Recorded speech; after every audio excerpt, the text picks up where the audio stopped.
कामिनी अपने आप को बहुत समझदार समझती थी। वो हर चीज की बहुत ज्यादा जांच पड़ताल करती थी, पर इसी के कारण वो बहुत ज्यादा सोचती भी थी और हमेशा कंफ्यूज्ड ही रहती थी। एक दिन उसकी सास कांता उसे बाजार से सब्जी लाने को बोलती है। सुनो कामिनी, सब्जी इतनी लाना कि बर्बाद ना हो। अब कामिनी मार्केट में खुद से ही बात कर रही थी। अगर मैं 2 गाजर लूंगी तो एक ही इंसान की सब्जी बनेगी, और हम लोग के घर में है 5 लोग, तो इस हिसाब से 10 गाजर ले लेती हूँ। पर अगर हम में से किसी एक ने सब्जी नहीं खाई तो बर्बाद हो जाएगी ना, क्या करूं? सोचते सोचते वो एक गाजर खा जाती है। उसे वहाँ खड़े खड़े आधा घंटा हो जाता है, पर वो ये डिसाइड ही नहीं कर पाती कि कितनी गाजर ले। अरे मैडम, क्या लेना है आपको? इतनी देर से खड़ी है आप। हाँ भैया, बस बता रही हूँ। एक्चुअली ना समझ में नहीं आ रहा, गाजर 8 लूं या 10? अरे मैडम, आधा किलो ले लो ना। आधा किलो में 5 लोग खा लेंगे? अरे मैडम, मुझे क्या पता आपके घर में कौन क्या खाता है, आप अपने हिसाब से ले लो ना। उधर घर पर कांता उसका इंतजार कर रही होती है। अरे ये कामिनी कहाँ रह गई? खाने का टाइम हो रहा है और ये अभी तक आई ही नहीं। अरे सुमन, जरा फोन तो लगा भाभी को। हेलो भाभी, ले ली क्या सारी सब्जी? खाने का टाइम हो रहा है। अरे अभी कहाँ ली सब्जी, समझ में नहीं आ रहा कि गाजर 8 लूं या 10 है? क्या मतलब अभी तक सब्जी नहीं खरीदी आपने? अरे अभी तो गाजर में ही कंफ्यूज्ड हूँ। अच्छा आप बताओ ना, कितनी लूं? अरे भाभी, एक अंदाजे से ले आओ ना, आपको तो 3 घंटे हो गए हैं मार्केट गए हुए। थोड़ी देर में कामिनी घर आती है। आ गई? चल अब जल्दी से खाना बना। पर मैं तो सिर्फ गाजर ही लाई हूँ, वो ही बना लूं ना? है? इतनी देर में तू सिर्फ गाजर लेकर आई? माँ जी, वो ना समझ में नहीं आ रहा था कि गाजर कितनी लूं, इसमें ही सारा टाइम निकल गया। फिर सुमन दीदी ने बोला कि आप इंतजार कर रही हो, तो मैं आ गई। सुमन और कांता अपना सर पकड़ लेती हैं। दोपहर के खाने में सब गाजर से बनी हुई चीजें ही खाते हैं। कमरे में सुमन और कांता बात कर रहे थे।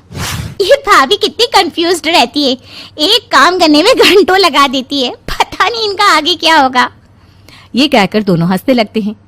एक दिन कामिनी बहुत खुश होते हुए अपनी सास के पास आती है। माँ जी, मेरे भाई की शादी की तारीख निकल गई है, बस कुछ ही दिन में उसकी शादी है। मुझे ना बहुत शॉपिंग करनी होगी। सुमन दीदी, आप चलना ना मेरे साथ शॉपिंग पर, ठीक है? हाँ, बिल्कुल चलूंगी भाभी। उसके जाने के बाद सुमन अपनी माँ से कहती है, माँ मैं तो पागल ही हो जाऊंगी इसके साथ, कभी कुछ बोलेंगी कभी कुछ। ऐसा करना, तू बस इसके हाँ में हाँ मिला देना, और अगर इसको कुछ सलाह दी ना फिर तो यह तुझे पागल ही कर देगी। अगले दिन से कामिनी की शॉपिंग चालू हो जाती। कपड़े, गहने, जूते, चप्पल, वो सब खरीदना चाहती है। सबसे पहले वो एक लहंगे की दुकान पर जाते हैं। हाँ भैया, कोई बहुत सुंदर लहंगा दिखाइए ना। दुकान वाला एक से एक लहंगे दिखाने लगता है, लाल, नीला, पीला, हरा, पर कामिनी कोई भी ले ही नहीं पा रही थी। सुमन दीदी, भाई की शादी अक्टूबर में है, उस समय ठंड होगी या गर्मी? अगर ठंड होगी तो हैवी वर्क वाला ले लूं लहंगा, जिससे ठंड भी ना लगे, और गर्मी होगी तो लाइट वेट वाला ले लूं। अरे भाभी, अक्टूबर में तो सुहाना मौसम होता है, कुछ भी हल्का सा ले लो। नहीं, मुझे लगता है ठंड होगी, भारी वाला ही लेती हूँ, मोटे कपड़े का। अच्छा भैया आप बताइए, आप तो दुकान लेकर बैठे हैं, आपके पास तो बहुत सारे कस्टमर आते होंगे ना? हाँ बिल्कुल आते हैं मैडम, ये जो आपके साथ है ना वो सही कह रही है, सुहाना मौसम होगा, आप कुछ भी हल्का सा ले लीजिए। अच्छा ऐसा करो, कुछ दिखाओ भैया हल्का सुंदर सा। वो पहले वाले सारे लहंगे हटाकर दूसरे दिखाता है। कामिनी सारे पहन कर देखती है। उन्हें बैठे बैठे घंटों हो जाते हैं, पर अभी तक कामिनी एक भी लहंगा नहीं ले पाती। नहीं भैया, ये तो अच्छे नहीं लग रहे, आप भारी वाला दिखाइए ना। भाभी अब कल आ जाए, मुझे भूख लग रही है। अरे बस दीदी, थोड़ी देर और। दुकानदार भारी लहंगे दिखाने लगता है। कामिनी को एक बैंगनी रंग का लहंगा अच्छा लगता है। भाभी ये ज्यादा डार्क लग रहा है। पर मुझे तो यही अच्छा लग रहा है, मैं ट्राई करके आती हूँ। हाँ, इधर सुमन की भूख से हालत खराब हो रही थी। अच्छा भाभी, आप पहन कर देख लो, तब तक मैं कुछ खाने को ले आती हूँ। अरे नहीं, बताओगी तो तुम ही ना कि कैसा लग रहा है। सुमन मन ही मन सोचती है, बताई तो सही इतनी चीजें, आपने मानी कहाँ?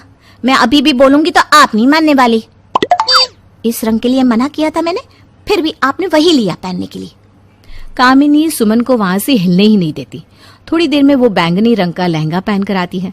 सुमन को वो बिल्कुल अच्छा नहीं लग रहा था, पर वो सोच लेती है कि अब अगर कामिनी उससे पूछेगी कि कैसा लग रहा है तो वो अच्छा ही बोलेगी, क्योंकि वो वहां बैठे बैठे परेशान हो चुकी थी। अच्छा लग रहा है ना ये? हाँ हाँ भाभी, बहुत सुंदर। चलिए अब घर चलते हैं। हाँ, बिल पे करके वो लोग वहां से चले जाते हैं। लगता है आज तो पूरा बाजार ही खरीद लाए हो दोनों। कम से कम 6-7 घंटों के बाद लौट रहे हो दोनों। ये सुनते ही सुमन मुंह दबाकर हंसने लगती है।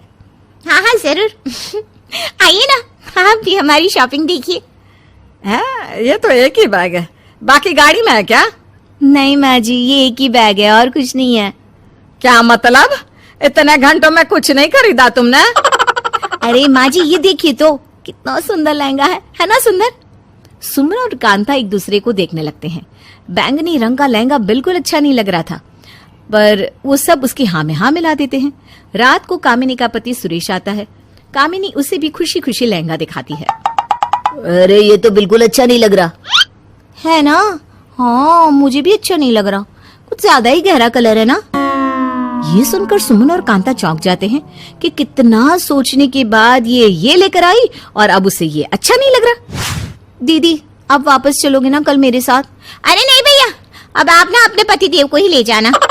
अगले दिन कामिनी फिर उसी दुकान पर जाती है और दूसरा लहंगा लाती है। बेचारा मेरा भाई सर पकड़ कर बैठा होगा। ये कहकर वो हंसने लगती है। थोड़ी देर में कामिनी और सुरेश वापस आ जाते हैं और कामिनी वही हल्के रंग का लहंगा लाती है जो सुमन ने उसको सबसे पहले लेने के लिए कहा था। चलो, लहंगा तो हो गया, बस अब ज्वेलरी बची है। सुरेश, कल तुम चलना मेरे साथ, हम नेकलेस ले लेंगे। हाँ ठीक है, चलेंगे। बहू ऐसा करना ना कि मेरा नेकलेस पहन लेना। नहीं माँ जी, मैं तो नया ही लूंगी। हाँ। अगले दिन कामिनी फिर मार्केट पहुंच जाती है। वो तरह तरह के नेकलेस देखने लगती है, कभी हीरे का कभी सोने का। समझ में नहीं आ रहा हीरे का लूं या सोने का। ऐसा करो ना कि माँ से ही वीडियो कॉल पर पूछ लो। वो घर पर वीडियो कॉल लगाती है। अरे सोने का ही ले लो बेटा, वो आगे भी काम आता है।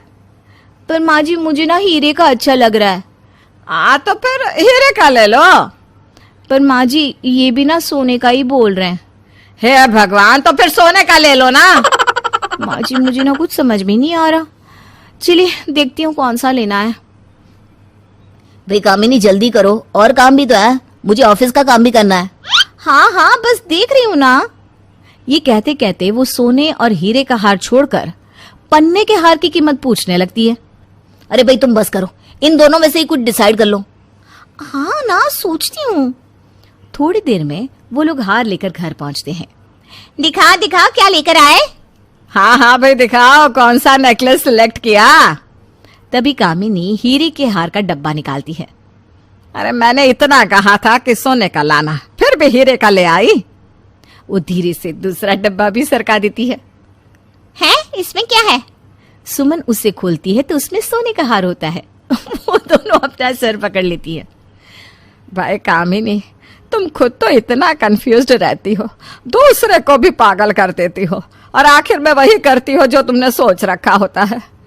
भैया भगवान बचाए तुम्हारे साथ शॉपिंग जाने से तो। ये बात सुनकर सब हंसने लगते हैं।